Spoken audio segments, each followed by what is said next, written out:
সরকার যে ক্ষমতায় বসে আছে সে নিজেই স্বীকার করতেছে সেই আন্দোলনকারী কিছু জঙ্গি সংগঠন, কিছু জামাতের সংগঠন আছে, কিছু নিষিদ্ধ সংগঠন বাংলাদেশে আছে মৌলবাদী, সেই সংগঠনে হাত ধরে সে এই জায়গায় বসেছে, সে নিজেই স্বীকার করতেছে।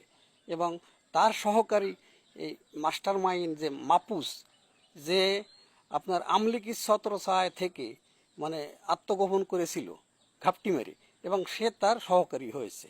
এতে প্রমাণ করা যায় যে তারা এটা প্ল্যান আগের থেকে ছিল, সে ওই বাইরে থেকে, দেশের বাইরে থেকে এগুলোর নেতৃত্ব দিয়েছে এই ষড়যন্ত্র।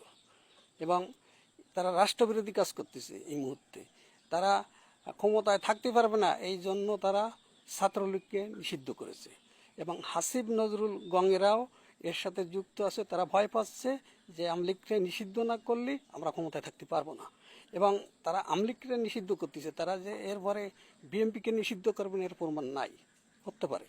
তারা একমাত্র এই জঙ্গি সংগঠনগুলোরে তাদের সাথে রাখবে, আর করে রাখবে না। স্বাধীনতাকামী কোনো রাজনৈতিক নেতৃবৃন্দরে তারা এই দেশে নিরিবিলি থাকতে দেবে না, তারা সবাইকে নিষিদ্ধ করবে। কারণ কি, তা না হলে তারা এই ক্ষমতায় থাকতে পারবে না। ইউনূস সরকার তার নিজের ক্ষমতা বলে তার নামে যে মামলাগুলো হয়েছিল সেই মামলাগুলো সে প্রত্যাহার করেছে। এতে প্রমাণ হয়ে গিয়েছে যে সেই মামলা, তার যে বিপদ ছিল বাংলাদেশে, যে মামলা ছিল কোর্টে, এইগুলো জন্য সেই কাজটি করেছে। বাংলাদেশ, খোদা হাফেজ।